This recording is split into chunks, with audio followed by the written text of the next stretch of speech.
Day 3, guys. This is going to be a longer video. I went easier on you yesterday, so let's just jump into it, all right? So, in your Google Classroom, you see all of these documents. Well, they're videos. We're going to start with this one, but I'm going to have it up on the screen, so you don't have to click on it. Just continue watching the video. All right, so I'm going to zoom it in so you can see it in case you're looking at it on your phone. Zoom, zoom, zoom. And then touch screen. Okay, so we are looking at the Great Depression worsening. Okay, so the Great Depression, after the stock market crashed, people lost their jobs, the banks closed, people got unemployed. Okay, so I'm not going to read this to you word for word. I'm just going to kind of go through it. Okay, we already know the banks failed. We already know millions of people were unemployed. Well, when people get unemployed, what happens? They, start going to food kitchens. They start going, like, there was a thing called bread lines. People actually stand in line and wait for like a handout, like, down on Federal, the Cathedral Kitchen. That's where a lot of people were going for these kind of things. Maybe not actually Cathedral Kitchen, but places like that. All right, the next paragraph talks about people losing their homes because they couldn't pay the rent, so they got kicked out.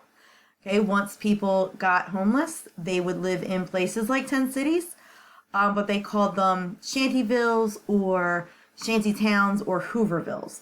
They called them Hoovervilles because of President Hoover, who was president at the time, and they felt that he wasn't doing enough to fix the country's problems. They felt that he should be doing more than telling people to offer charity or take advantage of charity. So as an insult to him, they called them Hoovervilles. Okay, a lot of teenagers would go and travel. They would jump on freight trains and they would sit in like the empty freight cars, and then they would jump off at different towns, and then they would go like door to door or business to business begging for food or for money. And if we were in class, I had a whole activity where you would actually have to guess, like, because they would draw things on fence posts and stuff, warning other hobos whether or not this place was good for a handout. So they would draw like teeth, and the teeth would mean mean dog here, stay away. Or they would draw a picture of, and it was all like stick figures, like my art. It was really good stuff, but they knew what it meant. And like if they drew like maybe if they drew like a circle with a plus or something, that meant that the person that lived there was friendly and would most likely give you some food. Another one might be like a really bad picture of a gun, and it might say the man will come out with a gun if you try to steal an apple from their tree. So hobos would go like all over the country through the trains to try to get more money, and not money and food. And they did this, like I said, through the trains. I do have a quick video. I'm not going to show you the whole thing, okay? But your assignment is in this video, so you do need to keep watching the video to know what your assignment is. So here's a quick video of the hobos. You can watch the whole thing. It's going to be one of your assignments. Eventually, hunger drove most young hobos to begging on the streets. It's hard at first for a 16-year-old kid to overcome shyness and just to go up and ask somebody for money. Panhandling is hard to do, especially coming from the kind of environment that I did. But you learn it in a bloody hurry when you're hungry and haven't eaten for 24, 36 hours. Getting food from a restaurant is kind of a technique you learn. You go walk back and forth in front of the restaurant, cafe, look for a man on a stool, usually at a counter. And you buzz right in there and speak right up to the waitress and give them the story. You got any work to do in exchange for something to eat? And sometimes they would respond. An owner usually wouldn't. He'd just say, get the hell out of here. But the kicker there is that if you do get turned down, one or the other of these people that's beside you, there's a chance they will pipe up and say, it's okay, lady, give the man his breakfast, or give him a cup of coffee and I'll pay for it. And then you're home free for the time, So, just like now, when people beg for money, there were people that would say no, and there were people that would say yes. That's basically what he was explaining, and how it does take a lot of guts to actually ask for something that you need when you're used to supplying it for yourself, or you're used to your parents supplying it for you. All right, so let's get back into this. So we're going to get in detail the next paragraph, so I talked about the Great Depression and the bank failure. I talked about losing homes and Hoovervilles and hobos, Great Plains with the Dust Bowl. The next 2 days, I keep looking down, the next 2 days, we're going to be talking about the Dust Bowls. So we're actually going to skip this paragraph for now. And we're going to move on to arts and entertainment. So again, I'm not reading this to you word for word. That's one of the perks of deciding to do your work on Google Classroom instead of a packet. So, during the Great Depression, movies and sports and books, they all kind of became everyone's escape from their daily life. You know, like right now, we're not facing the same thing, but we are facing uncertain times. It's kind of scary having to do this, right? We should be in the classroom, but we're doing this. So I'm sure a lot of you are playing way more video games than you normally play. I'm sure a lot of you are watching a lot more TikTok than you normally watch because you're trying to distract yourself from the scariness of what's going on right now. And that's what they were doing in the Great Depression. They didn't know when the Great Depression was going to blow over. They didn't know when the uncertainty of their current situation was going to end. Just like we don't know when this is going to end. Like, we're out of school right now until the 31st, but I know you guys are probably hearing rumors that it might be longer. I'm hearing those rumors too. We don't know. So we're facing uncertain times now, just like they were facing uncertain times then. And they leaned on entertainment to escape that, like to escape their reality. Okay, so you can Google videos of just about anything in these paragraphs and you will find stuff. Like Shirley Temple was very, very famous. I think she was probably one of the first child stars and she was very famous. I am actually going to focus on Wizard of Oz and Gone with the Wind. Okay, these are classic movies. They have influenced movies and TV shows up until now. Okay, Gone with the Wind focuses on the Civil War. It is a woman from the South, I think it's South Carolina, that she lives in, and she doesn't know anything but her plantation. Her family had slaves. She had her own servant. She had her own servant. Her name was Hattie. Actually, her real name was Hattie. So her servant's character won the Best Supporting Actress, the first African American woman to win it. Okay, so the main character, Wizard of Oz, was Gone with the Wind is what we're talking about. Gone with the Wind. So it was about the Civil War. This woman was in the South, grew up in the South, didn't know anything but the Southern way of life before the Civil War. So slavery and all of that. That is what she grew up knowing. The Civil War breaks out, and, you know, we watch her kind of like transform into a different person. And then you see the ravages of what the war has done to the South. The fun part of this movie is the character Scarlett O'Hara, who's the main character.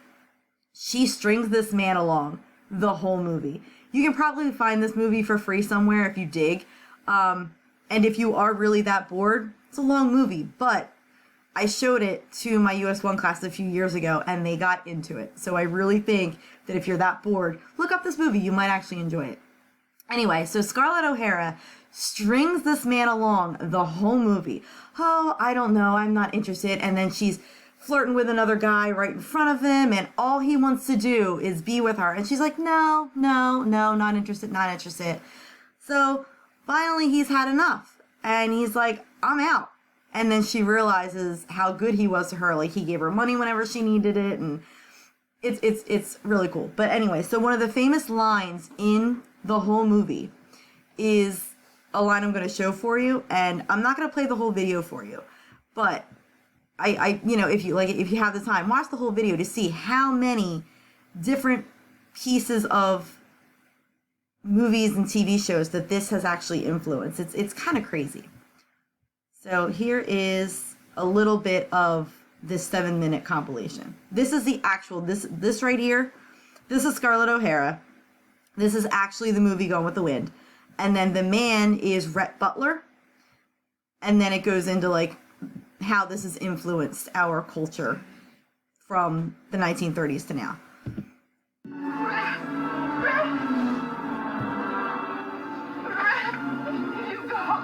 Where shall I go? What shall I do? Frankly, my dear, I don't give a damn. Famous speech ever, or line ever. You ruined my movie. You broken my heart. What will I do? Where will I go? Frankly, my dear, I don't give a wiggle. Well, you know, in that case, Jack Tripper, I don't ever want to see you again. Frankly, my dear, I don't give a damn. Oh, Red, where will I go? What will I do? Frankly, my dear, I love you. Let's remarry.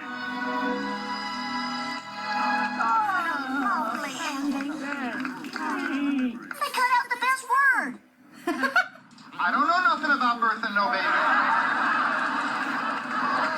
Well, frankly, sir, I don't give a damn. Well, that certainly was an interesting series of words that just tumbled out past your teeth and lips. But frankly, my dear Sponge, I don't give a barnacle. I don't know. Yes. Cookholes. Frankly, my dear, I don't give a rat's ass. Oh, you've been dead for 15 years. Frankly, my dear, I don't give a damn. James. Frankly, my dear, I don't give a darn. But now that Lennox can pay for her own college, I can finally build Tara. Tara is actually where Scarlett lived. Potty Tara. You may think it's silly, but frankly, Longo, I don't give a damn. Oh, I love it. It's not what it looks like, really. Frankly, Scarlett. All right, so I'm going to stop it there, but you get the point. Like, that movie has influenced our culture ever since it began. So now we're going to look at The Wizard of Oz. I hope you've heard of The Wizard of Oz. I really do. If you haven't, watch The Wizard of Oz also. But we're just going to watch a clip from The Wizard of Oz. I'm not going to share the whole clip. You have the link below. What would you do with a brain if you had one? No? Why, if I had a brain, I could while away the hours, conferring with the flowers, consulting with the rain. And my head, I'd be scratching while the thoughts were busy hatching. If I only had a brain. I'd unravel every riddle, for any in the middle, in trouble or in pain. With the thoughts you'd be thinking, You could be an Arthur Lincoln if you only had a brain. Oh, I Could tell you why the the ocean's near the shore. I I could think of things I never thought before. And then I'd sit and think some more. I would not be just a nubbin, my head all full of stuffing, my heart all full of pain. I would dance and be merry, life would be a ding-a-dairy if I only had a brain.